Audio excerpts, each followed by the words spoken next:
Joining me from the UK is freelance journalist Mohamed Elmaazi, contributor at Jacobin, The Canary, and many other spaces. Thanks for taking the time and coming on the show, Mohamed. It's great to have you. Thank you for having me. So I want to start out with the protests that are going on in the UK right now with this Kill the Bill movement.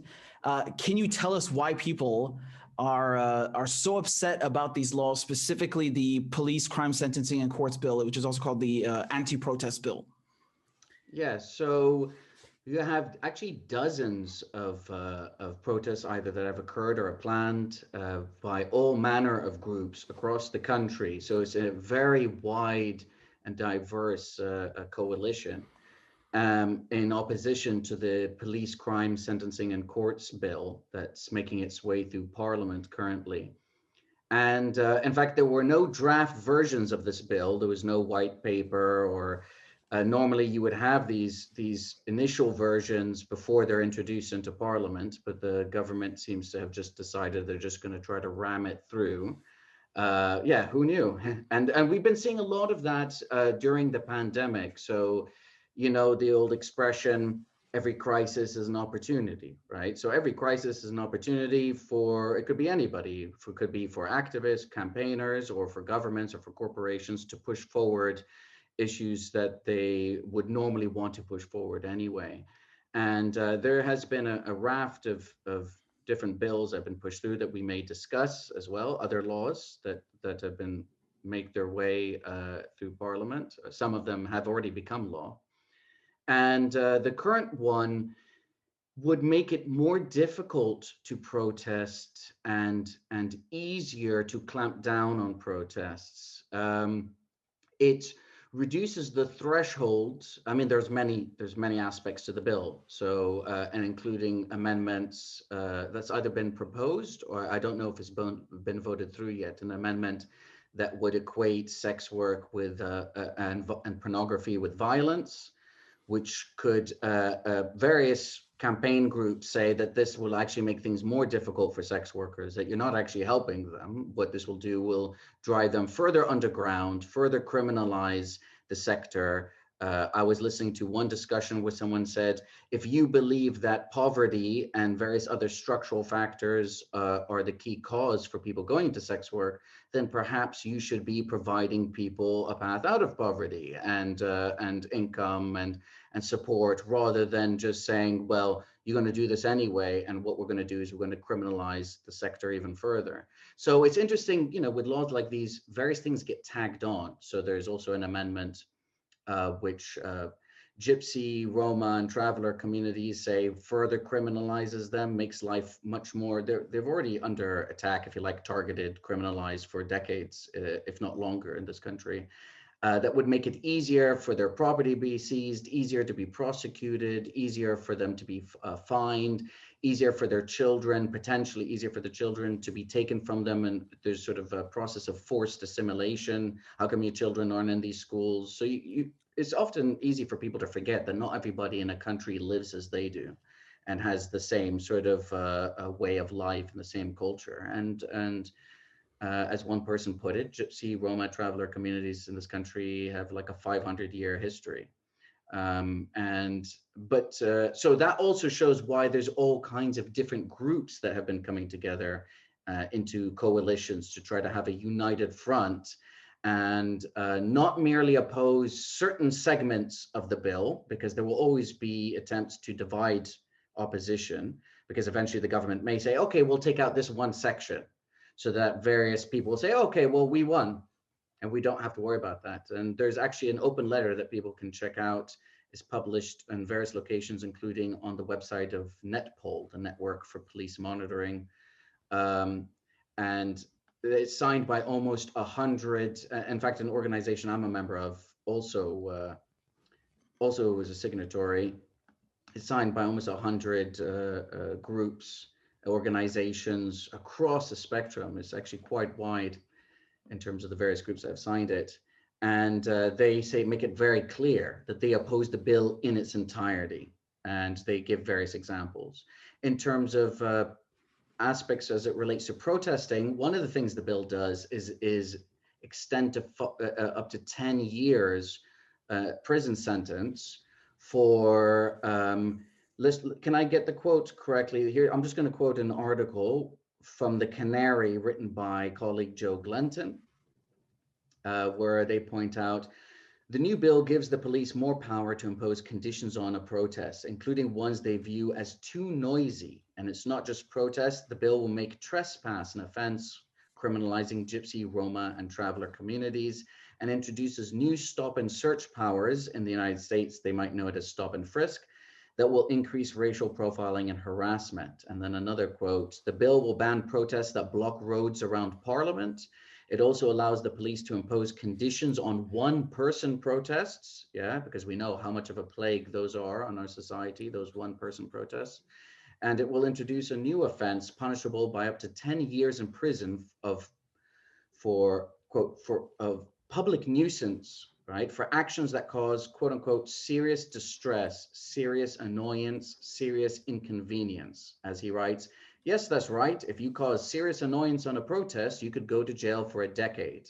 And to put that into perspective, you have also 10-year sentences for damaging a memorial or a statue, which means you could get a longer sentence for damaging an inanimate object than the average sentence given to rapists, which is a point that's also been made by Women Against Rape, who are also opposed to this law. So that's just to give you an idea of a flavor of what is an over 300-page document. Just to get this straight, who gets to decide, what is too noisy? The Home Secretary? So Patel gets to decide what's too noisy, and I mean, what constitutes a nuisance? Like, this is so abstract. Well, the interesting thing is these things came out. It was the police which went to the Home Secretary at the time, after you had Extinction Rebellion protesters, basically wanting more powers.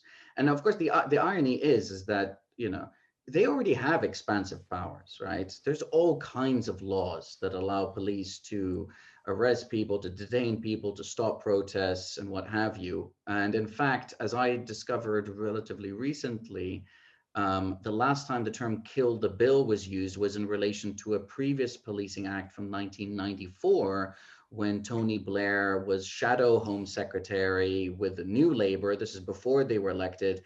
And in fact, they abstained on the bill back then. So it's interesting parallels that were raised between 20 years ago and or around 20 years ago and today. And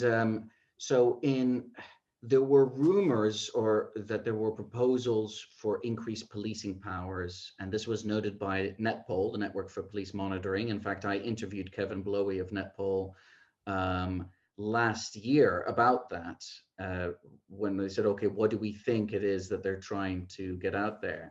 And although this was happening at a time of Black Lives Matter protests, although this is happening at a time of Extinction Rebellion, it's both Extinction Rebellion and Black Lives Matter, if you like. That's the overall context of this. And what's constantly happening is it's the law is one thing, right? What law and policy say, but ultimately in practice, police will quite often violate the rules, either knowingly or out of ignorance, right?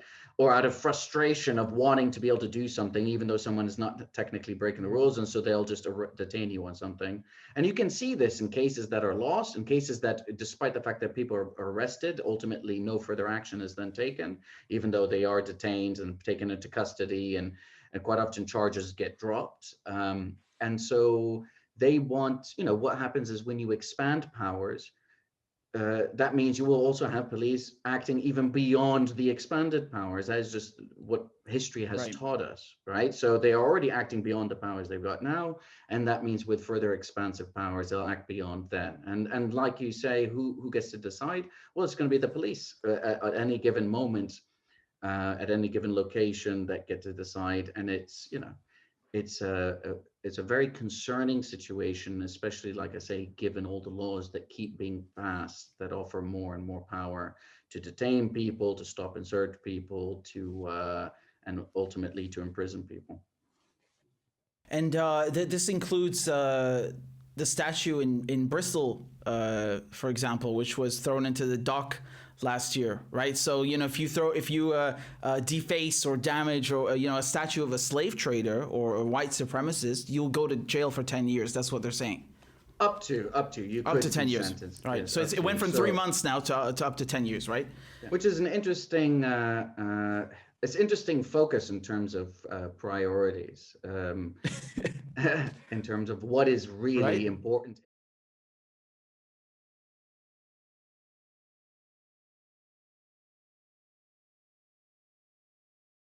To them, how they decide what is and is not a priority from their perspective.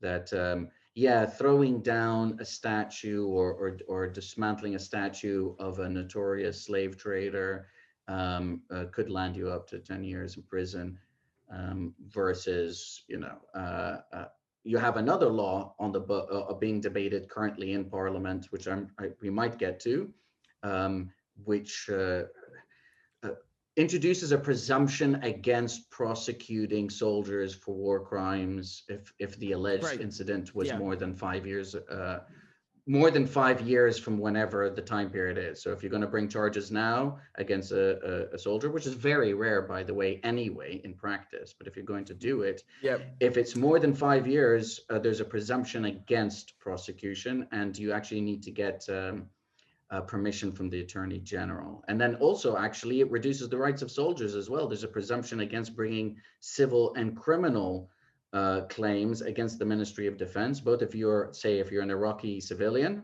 but also if you're a British soldier. So if you're a British soldier and you want to sue the Ministry of Defense, then it becomes the same issue if it's more than 6 years. So it's whether you're a civilian or a soldier bringing civil action against the MOD. So, but that was less advertised. Yeah, this was raised about protecting British I didn't soldiers. know that. Yeah, and in fact, most claims I wanted are to civil. get to that. Sorry, continue. I wanted to get to the overseas bill in a second, but you know, regarding the covert human intelligence sources bill, you know, the spy cops bill as they call it, there was some attempts to amend it, right, to take out some of the worst crimes, the worst criminal authorizations, which ultimately failed. Can you walk us through what happened and what the law finally became?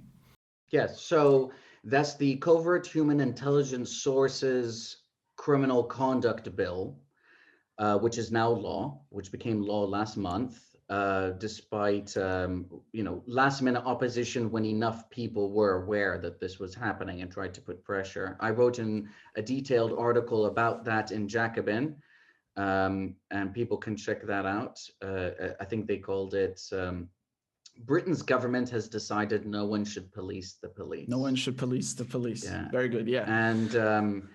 And so basically what that does is it provides preemptive immunity for what they call a limited number of agencies, which is 10 government agencies plus the entirety of all the police forces and the armed forces as well. So Air Force, Navy, Army, and that would also be the Environmental Protection Agency, if you like, the Tax Authority, the Department for Health, various other regulators. So only gambling. Yeah, the Gambling Authority. So basically only every single department you've ever heard of. It would allow them to issue what are known as criminal conduct authorizations, based to either people who are direct employees of the state, right, or like undercover officers working for any of these agencies, or their assets, so civilians that get recruited by them.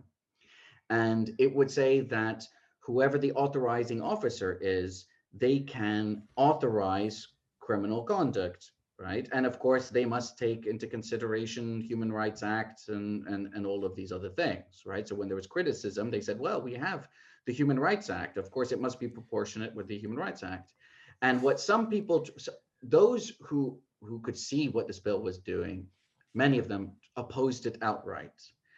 Some sought to either only amend it because they thought the bill was actually fine, but it just needs some serious amendments. And others sought to amendment on the basis that if it does get through, at the very least, we might be able to water it down, make it slightly less bad. And of course, people can make up their own minds in terms of those various positions, but the amendments included, for example, prohibiting the authorization of rape, torture, and murder. Yeah, that was backed by various, like some Labour MPs, although a minority, like Jeremy Corbyn. It was backed by some Tory MPs, and various people introduced their own versions of these, right? Those failed, right? It was also introduced in the House of Lords. So in this country, you have two chambers, the House of Commons and the House of Lords. The House of Lords are life peers.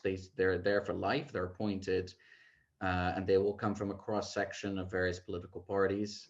The House of Commons are elected. It's an elected body, right? Every 4 or 5 years, whenever you have a general election. Sometimes there'll be a snap election, obviously. And so that failed. Attempts to restrict, either completely prohibit or at least highly restrict their use against unions failed, right? So that means you can authorize criminal conduct within organized labor, collective bargaining organizations. Attempts to restrict or completely prohibit the use of juveniles and victims of sex trafficking and what have you in their entirety, that failed. Although I think ultimately an amendment did pass so that they can only be done in quote unquote exceptional circumstances, whatever that means, so that you can authorize criminal conduct. Yeah, right. Right, you would think that already this is already as exceptional if it circumstances, you know. right? Because you're already authorized. So in your mind, as an authorizing officer, you're already saying, well, this is exceptional because I'm authorizing criminal conduct. So this is already exceptional. So yeah, you can use children or somebody who's been trafficked or what have you. Like that just shows that they plan on using the authorizations for criminal conduct as the norm, right? Like they're just going to run wild with this, and no one's going to police them, right? Well, yeah, I mean, it's crazy. I think, and so there were attempts to have like prior judicial authorization. I didn't see the final version that passed, but the final version, but from up to what I saw, that failed. That you'd have to have like an authorizing judge. So at least you're going to a judge who, you know, whatever you want to say about the judiciary and all of my critiques and criticisms of the judiciary, at least you're going to a judge who day in, day out looks at like warrants and things like that. So, but no, that didn't pass as far as I'm aware. Certainly the versions that I know didn't pass. So yeah. So I mean, who's giving the criminal authorization in the end? An authorizing officer, whoever that happens to be, within whatever department that happens to be. So if it's like the Metropolitan. So not a judge. No. It will be somebody within the Metropolitan Police Service. It'll be somebody within the Army. It'll be somebody within the Environmental Protection Agency. Somebody within the department of. Each department will have people who are either, I don't know if they're specifically designated authorizing officers or whether there'll be an entire class of people who could conceivably authorize that. I honestly don't know. Start printing them out. Exactly. But, here, you can have one. You can have one. So I honestly don't know. So I can't. I don't know if the authorizing officer would be somebody who's a designated that is your position, or if it's a number of people could conceivably authorize it. Maybe it's somebody at a certain pay grade or something like that. I don't know. And actually, that's a good question. I'll look into it. I don't know the final version, what that ends up looking like. But you know that there's something that I don't understand, which you raised just before, is how the government is saying that this is nothing to worry about because this is in compliance with the Human Rights Act, and they say the same things about the Overseas Operations Bill. How does that make sense? There's nothing I mean, committing murder and rape is not in line with the Human Rights Act. Like, what are they saying? That's just a blatant lie. Well, what they'll say is, so there is no list of acts that you can do, right? It's silent. And those amendments were trying to say these are acts you can't do. And the argument the government made, the Home Secretary and others in favor of it said, well, if people know the things that you can't do, then what happens is in order to test somebody who's an undercover, in case they suspect, they'll say, well, rape that person or murder that person. And so therefore, and it's like, well, you, as one MP pointed out, you could say the same thing about the Human Rights Act. If you're already saying that the Human Rights Act must be respected, when applying these criminal conduct authorizations. What's to stop somebody from already thinking this to begin with? And so it's an interesting sort of like, what you used to perhaps be in a situation of is you would do what you do, and then if it goes to court, you can make your argument before a jury. I had to rape her, men and women, because if I didn't, this nuclear weapon would have gone off, or something like that. You know what I mean? Whereas now you don't need to, right? You don't need to make an argument because you've been preemptively granted immunity if you've been granted a criminal conduct authorization. Also, it's not clear to me if they would just authorize very specific acts, because that might seem too cumbersome. It might say that you're authorized to do anything and everything that you need to do up to, but not including this. And then perhaps you'll get a phone call and they'll say, okay, well, now maybe he needs to do these other things. And then they'll have to either say yes or no. But it'll all be behind closed doors. You'll never really know about it. And the only reason we already know about, over 1,000 organizations, mostly, although not entirely, would be considered to be on the left or of the left, that have been infiltrated, spied upon, sabotaged by members of the Metropolitan Police and other police forces in England and Wales alone, only going back to the mid 1960s.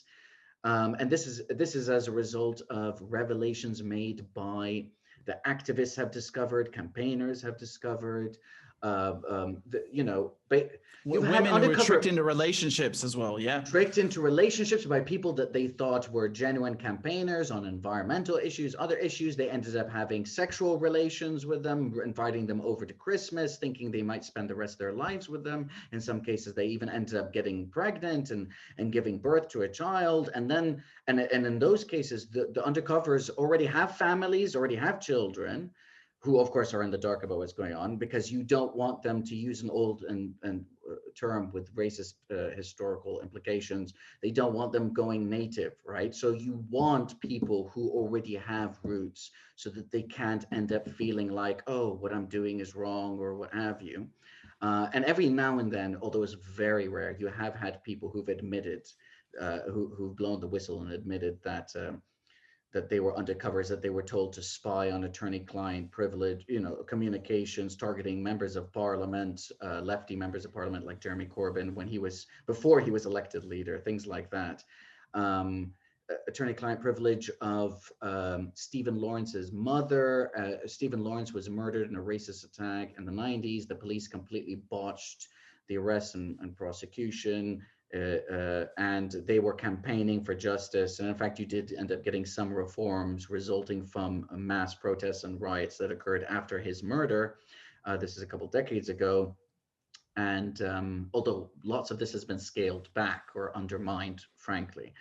And she was being spied on, and her attorney-client privileges were being spied on. I don't recall any police officers being arrested, prosecuted. And that was then, right? So that's just to give you, and these things are ongoing. I've written about this. Other people should check out Police Spies Out of Lies. They should check out the Undercover Research Group. They can just go into search engine and type these things and go look for their websites. Should check out COPS, which stands for Campaign Opposing Police Surveillance. And the Canary has published loads of pieces, some of them mine, on this ongoing saga of every organization that you can think of, including people who are not politically engaged in any way, but they have a family member who's died in police custody or under suspicious circumstances or shortly after contact with the police. And then they would later discover that before they even found out that their son, husband, what have you, had died in police custody, the police were spying on them, perhaps out of preemptive fear to see what do they know, what might they start doing, because people are going to get outraged when they find out and upset when they find out that a family member has died in police custody. And so, every stripe of group that you can think of gets impacted by this. And this is the history. This is well before the legislation that we're talking about now.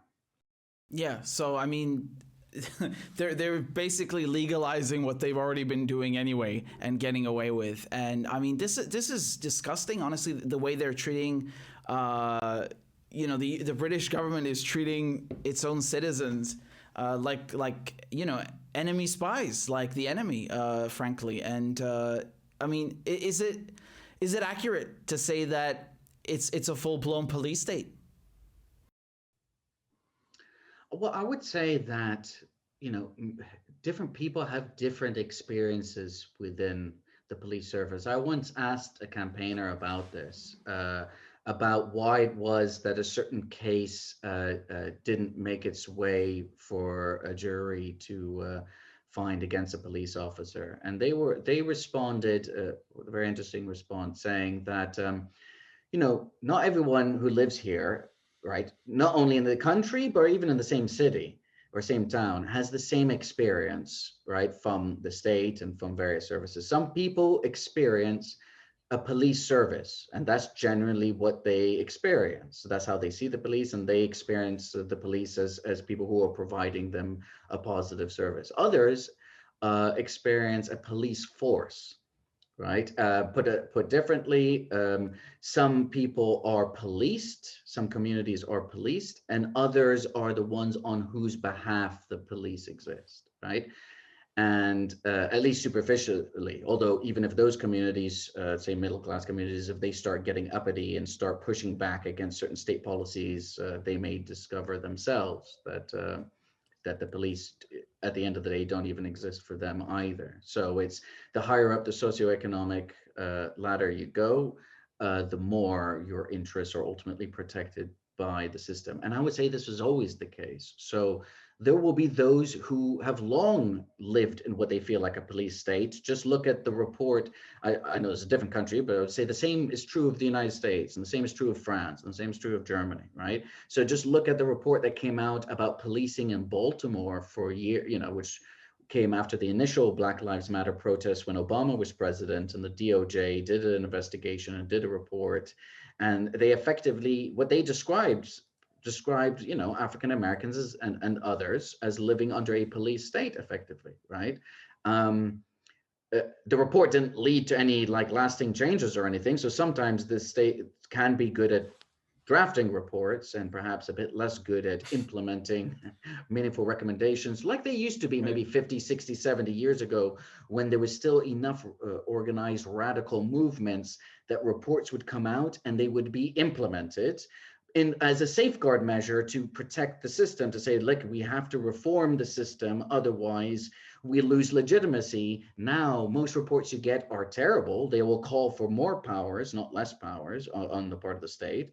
And the reports that do come out that do say, you know, meaningful change is needed and there are decent recommendations, you know, within a reformist framework, those just tend to be ignored, completely ignored. I mean, we've had countless reports now over the last like 5-6 years looking at, you know, the Windrush scandal, people who were here, their citizens or children, grandchildren, or people who came over here from the Caribbean, for example, who were part of the British Empire, who were asked to come here to help rebuild post-war Britain, and who, you know, after decades, only recently doing the so-called hostile environment policy of Theresa May, allegedly for undocumented migrants, but because it's so racialized, it meant that people who are Black, who came here legally, who are citizens of the and subjects of the empire, who retired even, found all of their support networks and pension cut, ended up homeless, many of them, hundreds, if not far more, just forcibly deported out of the country. And still many people to this day don't understand that those people were citizens. And also what happened coincidentally was all their landing cards appeared to have been accidentally destroyed, so that they did not have evidence that they were citizens because it wasn't an issue. It's not like you had a document saying you were a British citizen. You were a subject of a country that was part of the British Empire. And when you came over, you had proof that you had a landing, you know, Britain has a, you know, huge bureaucracy, right? And these documents are kept. But somehow their landing cards or landing cards of those who arrived at those specific time periods were like misplaced, destroyed. And so you had all kinds of reports and recommendations that came out during that time period, of course, all kinds of protests. I don't know that any of those recommendations have been implemented. So it's this is the state of affairs currently in sort of you know, Britain during the 21st century. Yeah, it's heartbreaking what happened, and you know, right now what they're trying to do with all of these bills that they're pushing one after the other. I mean, when they're trying to pass the overseas operations bill, and you know, now the police courts and sentencing crimes bill, you know, they're saying it's supposedly to protect soldiers and to protect police. I mean, is that true at all? I don't know actually how much protecting police has been argued for any of these bills.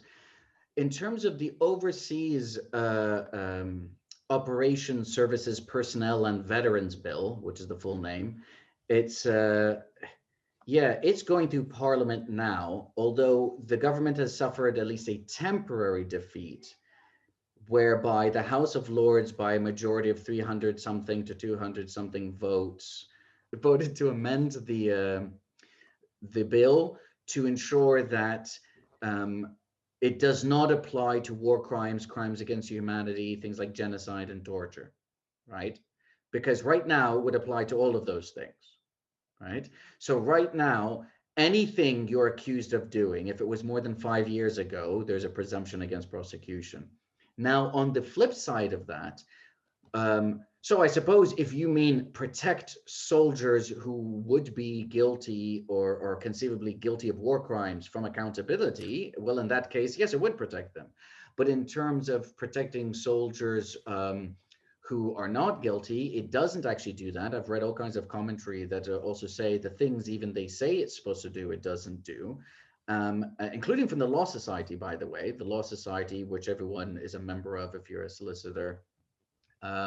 One of the things that it also does is we haven't discussed this yet, right? Where there's another presumption against allowing claims, civil claims against the Ministry of Defense, whether you're a civilian or a soldier, if you're impacted by any of these overseas operations. So whether, let's say, you're an Iraqi civilian, if you want to bring a civil claim, or if you are a British soldier and you want to bring a claim, right? And in fact, there have been far more successful civil claims that have been brought, including by soldiers against the Ministry of Defense for the way they were treated. I mean, let's not forget, like rape is an issue within the military, not just against civilian populations, but against, you know, soldiers against other soldiers and officers against their subordinates. And other things as well. You can imagine, you know, the dumping of, say, like the use of chemical weapons or the use of weapons that have radioactive components to them, like so-called depleted uranium shells, which is very misleading. Depleted uranium just means there's less of it. It doesn't mean there's no uranium. Otherwise, what would be the point of calling them that, right? It's a misleading term. And in fact, areas where there's been heavy use of depleted uranium, we have heavy amounts of depleted uranium shells. You have all kinds of birth defects lasting, you know, they've been shown to go on for decades, right? Because of course, if you damage the DNA and the sex cells, and that gets passed on to the children and passed on to their children and their children. So it doesn't really protect soldiers because it makes it more difficult for them to bring civil claims, whether that be for PTSD or other forms of misconduct. And you might not even realize you have a claim. You might feel pressured not to bring a claim. You might be frightened to bring a claim. You might not even be aware that you are suffering from the conditions you suffer from, or you may need support, you know. And why is it that there should be a separate set of laws, a two-tiered legal system for people engaged in overseas operations than they would have here? Why should you be able to do things abroad as well that you would not be able to do here, unless of course there's a criminal conduct authorization now that would authorize you to do those things? The thing is that what I understood from the Tories is that, you know, they talked about Operation Northmoor and how, it was such a waste of time and not one case was brought forward, and we spent millions of pounds investigating all these claims brought forward. And I'm listening to that and I'm like, yeah, no cases were brought forward because you stonewalled them. Like, of course they don't want to investigate themselves. And so they use that as a justification, like, we don't want our soldiers to be subjected to bogus claims of war crimes. Yeah, but you're deciding they're bogus. They're not actually bogus. And it's astonishing. Well, there are, I mean, don't get me wrong, there was a case of a lawyer like fabricating claims, right? And of course, that lawyer has done a great disservice not only to the legal profession, but to Iraqi civilians and civilians everywhere. And of course, anybody who is wrongly implicated as well. But the idea that you would suddenly effectively grant immunity for war crimes and crimes against humanity because people, you don't say that you can't bring a rape claim. There will always be a fraudulent, like the possibility of fraudulent claims being brought. That doesn't mean that you say, well, now there's a presumption against accountability if it's more than some arbitrary date. So that was a major gift to the state, but it's not like they needed an excuse. And the fact that you're right, I mean, quite frankly, long before those bogus or like charges that were claims that were brought, it's not like the British Armed Forces were known for properly investigating war crimes. You know what I mean? So it's not like, well, we've done such a brilliant job. Courts already have a way of investigating, of determining if a claim seems like it's unmeritorious or it's highly unlikely. That's the whole point of an investigation. That's the whole point of having a trial process. But how do they, if anything, how do they get away with? How do they get away with doing this? Because doesn't international law take precedence? The Geneva Convention, the Hague Convention, the Rome Statute, don't these take precedence over whatever overseas operations bill they pass? So, I mean, it's null and void, essentially. Not in Britain. No? Okay, right. So in Britain, okay. Yeah. So in the UK, you have a policy that goes back a few hundred years, a concept, a legal principle known as parliamentary sovereignty or parliamentary supremacy, which basically says that Parliament cannot be bound by anything it does not want to be bound by. So if they pass a law tomorrow saying that every Monday a police officer can kill somebody named Mohammed, that will literally be the law, and the law cannot be struck down by a judge or a court. There's no kind of ability, whatever people may think about, there's positives and negatives about judges being able to strike down laws, because you could pass progressive laws and then judges would just strike them down as infringing upon capital, and the interests of capital. They'd find some way to interpret human rights legislation as defending corporations, and they will do that, right? So that is the issue of the economic system that we're in itself. That's why you will always be limited, even when you pass a bill, like a law, like the Human Rights Act, that makes it very clear, because they wanted to learn from the United States, right? Very clear that when they're referring to a person, it's a human being, a natural person. That's the legal term, right? A natural person, not an artificial person like a corporation. And even then, what you have, you'll end up having courts, and even the European Court on Human Rights, that will end up saying that corporations, under certain circumstances, do have human rights, right? Because it is inevitable that if you exist within a certain social, political, and economic framework, it doesn't matter how specific you are. If there is a clash between certain class interests, and the more powerful class interest is going to find itself maybe not winning all the time, but much of the time, and means laws will be reinterpreted to serve those interests by their nature, not even because judges are thinking nefariously. It's just like by the very nature of the system they're in, what kind of people become judges, what kind of people are selected to be higher up judges, et cetera, et cetera.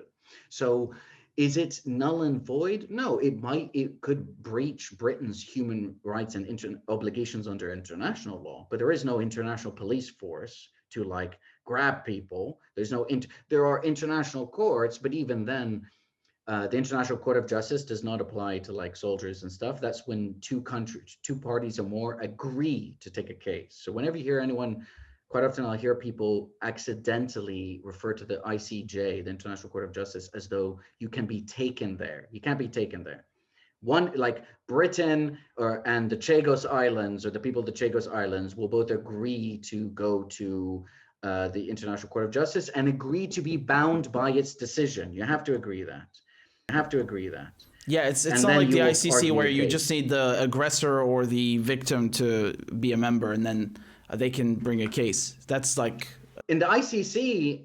Well, in the ICC, ICC is about prosecuting potentially individual people, whereas the ICJ is not. It's almost like an arbitration place where like two generally states will come and say, please, we have a dispute. Can you settle this dispute? Like figure it out for us. Yeah, exactly. And we both agree for this. We agree to be bound by your decision, right? So Britain lost a case, for example. People should look up the case of the people on the Chagos Islands. It still hasn't implemented the decision, though. So even then, even when they went to the court and they said, yes, we agree to be bound, and they lost, they still haven't implemented the decision. So who's going to make them? Right? Who's going to make them? The International Criminal Court, you still have to be signed up to it. You can't, you have to sign it as a state. And if you are signed up to it, then it has jurisdiction over you, right? If you're not signed up to it, then it's almost impossible for you to be held accountable because what I remember is that, you know, the U.S. and Israel, they are not members of it, and it doesn't matter because the ICC, I mean, Afghanistan is a member. And since in the case of war crimes in Afghanistan, they're the victim, and that suffices on its own that they can bring forward the case, right? And that's the thing with Israel. Israel thought that, okay, we're not going to enter the Rome Statute, we're not going to sign it, and Palestine is not under their jurisdiction, so we can escape war crimes. And that's why they're so pissed off that, you know, the ICC expanded jurisdiction there, because I think you only just need one party. That was my understanding from Professor Link. That's the argument being made. That was not necessarily always the case, right? So this is the thing. Sorry, just one thing. The UK has only ratified 3 of the 4 crimes, and what is the 4th one? Crime of aggression. So that's why Tony Blair will never, you know, go to jail, but Julian Assange is. Yeah. Well, the thing about crime of aggression is even worse because the Supreme Court in this country recognized that the crime of aggression is a crime under international law, right? I mean, it was settled under the Nuremberg tribunals. That's where it comes from, right? Post-World War II. But what they said, and they weaseled their way out of this, the Supreme Court, it was called the House of Lords back there, not to be confused with the other House of Lords, which is the second chamber of Parliament, right? So there was 2 Houses of Lords. One is the highest court, which is now called the Supreme Court, and the other one is the second chamber. But I'm just going to refer to it as the Supreme Court, just not to confuse people, right?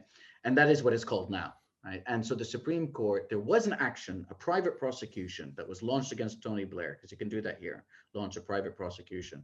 You got to have money, right? And then you go to a judge and you get a warrant and you go to police and get the police to like execute the warrant, right? Because it comes from a judge.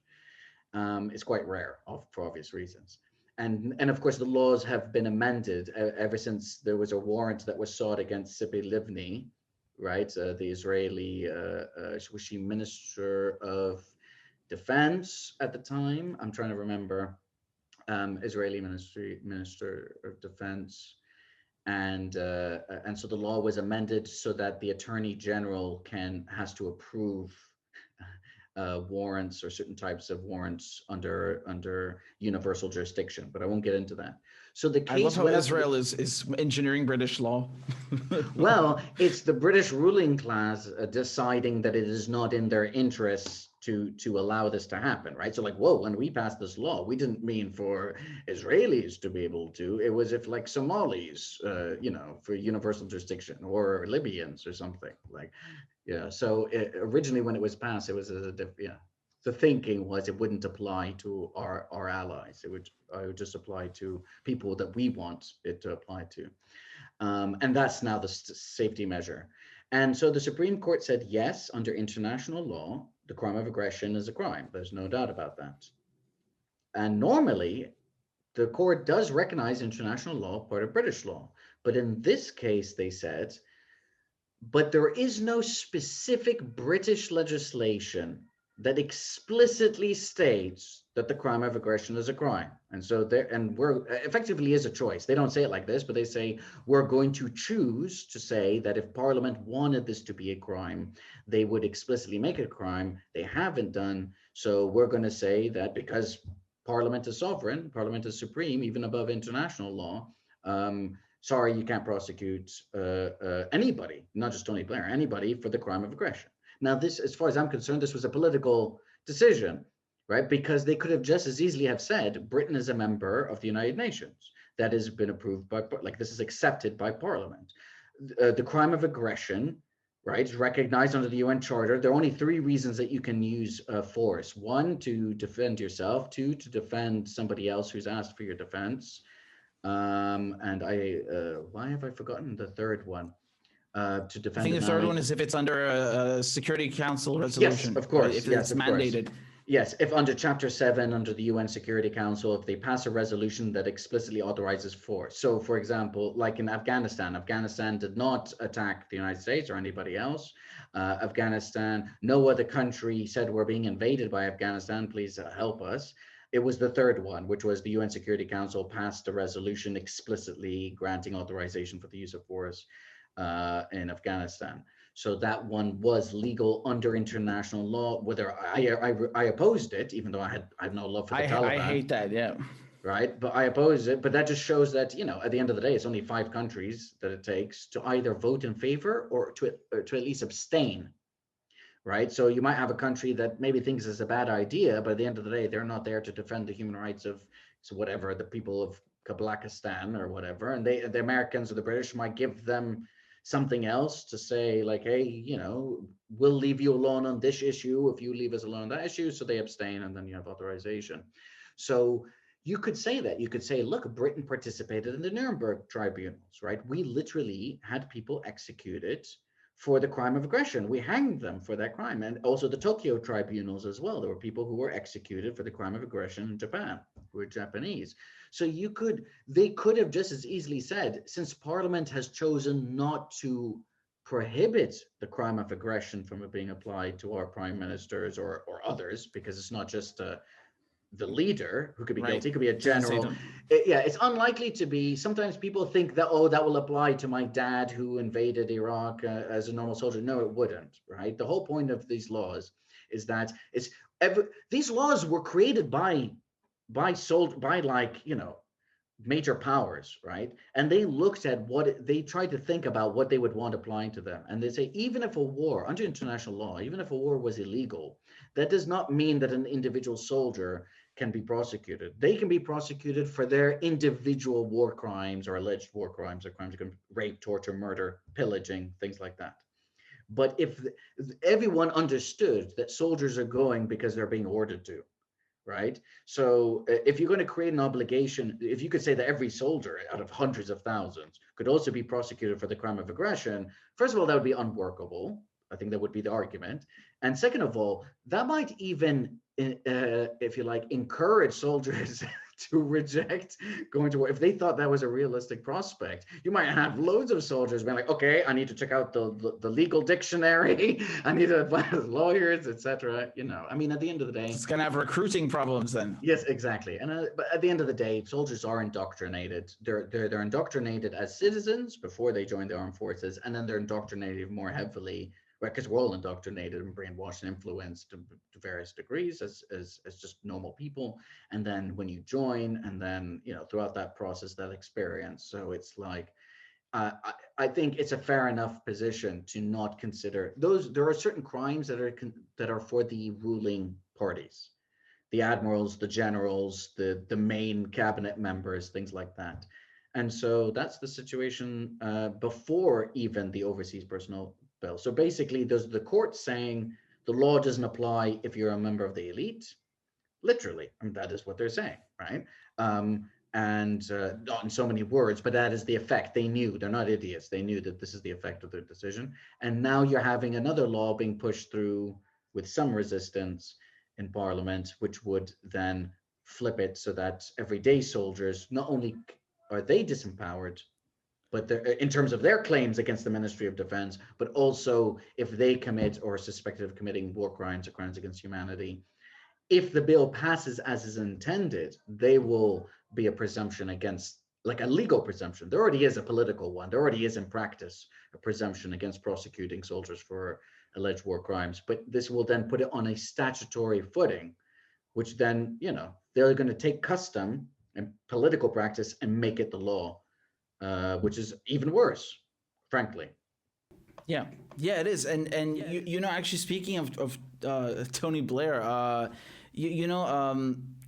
Bashar al-Assad's wife, she's a British citizen, and I'm sure you saw this. They're threatening her with a war crimes prosecution, and the firm that's bringing the case is actually founded by a friend of Tony Blair's wife. Like, you know, I just, you'll forgive me, I forgot his bloody name. like they're threatening to take away her citizenship. How like that's so weird, right? How they're going after her, but Tony Blair is like kind of scot-free. I don't know. I think that's weird. And they're saying it's because she's indirectly supported the crimes of the Syrian regime in her speeches. Like, yeah, but she's general or something. I don't know. Exactly. It's like, come on, that's quite it's political. Pathetic. It's like just for being married. That is exactly. That is a straight up. And don't get me wrong. I mean, we may be on different positions on this. I'm no fan of the Syrian state, but it's like I'm also the fan of the rule of law. And if you're not prosecuting, like there's so many people you could go after if you wanted to, right? You could go after the Mukhabarat, you could go after generals. You have so many, and then his wife. Exactly. Like they even sanctioned his kid, I think was like 17 or something. Just. And it's whatever you think of them, let's set them aside for a moment. If you believe in the rule of law, okay, we know for an absolute fact that there are like a dozen countries which have illegally involved themselves in Syria. Like illegal, under international law, illegal, right? It is illegal to directly send soldiers into another country if it doesn't fall into those three categories that we put. That's happened. Britain, France, Germany, Turkey, the Netherlands, Belgium, Canada, the United States, Saudi Arabia, Jordan, the United Arab Emirates, Qatar, Canada's in Syria, Israel, right? Well, also via support. There's all kinds, not just soldiers. I'm saying it can also be backing. Yeah, right. It can also be backing proxy, right? So it's directly or indirectly via proxy. That's still illegal. It's the same thing. Like, well, those aren't my citizens. Yeah, what the CIA did with the Contras in Nicaragua, it's not like, well, they're not American citizens, so it's like, they're not technically like employed by the U.S. military, so it's fine. It's like, well, no, that's not a loophole that you get to do. Don't get me wrong. I'm an internationalist. I'm an internationalist, so like I would support Cuba's intervention in Angola, against apartheid South Africa. If it's like leftists intervening against like a far right reactionary regime, but that's not what America and Britain, France and Turkey and, Turkey, I mean, come on, it's like occupying huge swathes of the country and ethnically cleansing Kurds and others. So these are all very clear war crimes, crimes against humanity, violations of the crime of aggression directly and by proxy. And it's like, okay, we're not going to deal with any of that. But what we will deal with is the president's wife. Can you imagine if people were calling for Michelle Obama to be investigated by the International Criminal Court because of all the war crimes that her husband is implicated in, the drone strikes, the failure to deal with, what about the retroactive immunity, if you like, through inaction of lack of prosecuting of members of the Bush administration, because that's a war crime. You have a legal obligation under international he made law. Sure that they don't do that. Yeah, well, he said, I want to look forward, not backwards. I don't want them looking over their shoulders. Why not? Like, that is what they should be doing. Already, as soon as he gave that speech, I was like, okay, any doubt that I had about him was like out the window, because I was like, unbelievable. Okay, do we want to prosecute serial killers? No, well, I don't want them looking over their shoulders. Just apply it to any group of people who are not famous. You know what I mean? It does not work. Dude, I mean, as much as I hate Obama and Bush and all these war criminals, I mean, I can recognize that their wives are kind of like, or their kids are kind of irrelevant in this equation. Although I wouldn't say for Dick Cheney, because his daughter is definitely like following in his footsteps. But yeah, she's following in his footsteps. Yeah, definitely. I mean, what a reactionary, like a deep reactionary, and a member of a party. Bloodlust. A member of a party that has historically been so violently opposed to her sexual orientation as well as a lesbian. But that's. But whatever, I suppose there are enough Republicans who aren't that make it comfortable, but So, but yeah, you're right.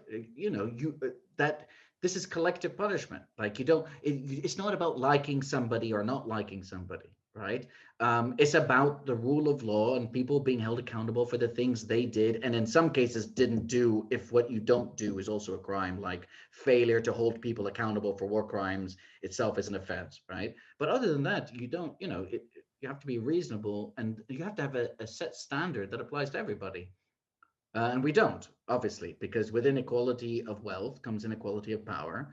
And with inequality of power means that the rules, even if the rules on their face are neutral, will never be applied in a universal manner, because by the very fact of that inequality means that the institutions that exist mirror those inequalities and mirror that the sort of class, that class situation, that situation of disparity of wealth and power.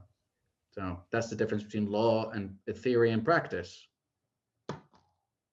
Yeah, it's really a shame, honestly, and because the West is always starting wars based on human rights and claiming that they're nation building and delivering democracy, and they don't even practice what they preach. And I know that sounds so naive, like, why aren't they doing the right thing? No, it's seriously, like, it's I mean, after all this bloodshed, like, can we have some consistency at least? It would be nice. Well, it's good for all of our sanity for people to be reminded that just because we may not be surprised about something doesn't mean that we shouldn't reflect consistently our moral outrage, right? So just because something is normal or has become normalized doesn't automatically make it acceptable, right? And it is important for people to push back. Otherwise, people feel crazy, or they feel like I'm all alone in thinking this, or there's nothing we can do about it. And quite frankly, nothing changes if people aren't at the very least informed. And the hegemonic narrative that is constantly pushed to various degrees on whatever issue it is, including, for example, foreign policy, but domestic policies, right? And the two are always interlinked anyway. They are. It is overwhelming, and so therefore requires a counter hegemonic narrative of people trying to explain, pushing back against issues that they see as problematic or just straight up false, like lies, deceitful, when arguments are made, like human rights-based arguments to pursue projects which are by their very nature the antithesis of human rights. Yeah. So yeah. And we got to do it. We do it because it's the right thing to do, not because we want to win awards or anything. We're trying to win friends over. Precisely. And so, I mean, just to wrap everything up, like, just a final question, Mohamed, like, what do these laws that the UK is trying to pass right now, the CHIS bill, the Spy Ops bill, overseas operations, the anti-protest bill, what do these laws say about the British government and the direction that the country is headed in? I would say it reflects a wider phenomenon that we see happening, not just in Britain, but in many countries around the world, including on the European continent and elsewhere, which is a continuous drift towards increasing authoritarianism, a continuous drift towards the normalization of powers which come in during emergency time. So to create a permanent state of emergency, basically. And if you're in a state of emergency, reasonable people, including myself, might be willing to accept certain behavior from a state, any state, that you might not normally be prepared to accept. But then if you have a permanent state of emergency, that means that what are deemed very temporary emergency powers just become the norm. And I think it reflects all kinds of issues, the instability that the powers that be see happening as a result of the economic system itself, as a result of their inability or refusal to deal with climate change, global warming, fueling ever-increasing warming planet, which then undermines the stability of various societies. You have droughts where you wouldn't have had droughts. You have excessive rain where you wouldn't have excessive rain, which then can result in famines, can result in mass migration, which then destabilizes those areas. And if you're not dealing with any of this stuff, or your answers are bogus market solution, cap and trade nonsense, then what happens is when you look to the future, because you're being warned about this by your experts, when you look to the future, you say, hey, well, we're not going to do anything to stop the worst of this. So what we will do is like build Fortress Europe. What we will do is build a surveillance state, more of a surveillance state, more police powers, fewer rights, bit by bit. Each government will do their part. Each one will say, well, this is all we're going to do. And then the next one that comes through will then have their push the thing even further. So it is, yeah, it reflects a frightening drift towards authoritarianism at a time where, in an era where organized radical opposition, systemic opposition, doesn't exist as it once did decades ago because it had been successfully and violently crushed decades ago, but it is being rebuilt. We are seeing, and there are all kinds of contradictions. I mean, it reflects the contradictions within the economic system, the political system, which is the capitalist system. There are inherent contradictions that they're trying to do their best to mitigate against and to protect themselves from. And that's how I see it, at least. Where can people find more of your work? Just go ahead and plug away. So recently I've been publishing at Jacobin. If people follow me on Twitter, then I will always post and pin my most recent articles. I've got an upcoming piece in Jacobin that will be about this bill that we've been discussing today, the police sentencing. Oh my God, now I've just forgotten the term after we've just mentioned it. The police sentencing, crimes and courts. Yeah, police crime sentencing and courts bill 2021. And also I published with the Canary, so that's thecanary.co. And yeah, there'll be some other places I've published in the past with, but basically that'll give people an idea. They can follow me on Twitter and then they'll see them when they come out, basically. I also have a blog. I should probably flog it. theinterregnum.net. Mohamed Elmaazi, thank you so much for your brilliant legal insight and reporting. It's such a pleasure talking with you. And yeah, I mean, it's great. Last time, we were in London, and that was also a great time, and really enjoyed it. So thanks for coming on the show. And yeah. Thank you for inviting me, Richard. It's great to finally be on the show. My pleasure. My pleasure.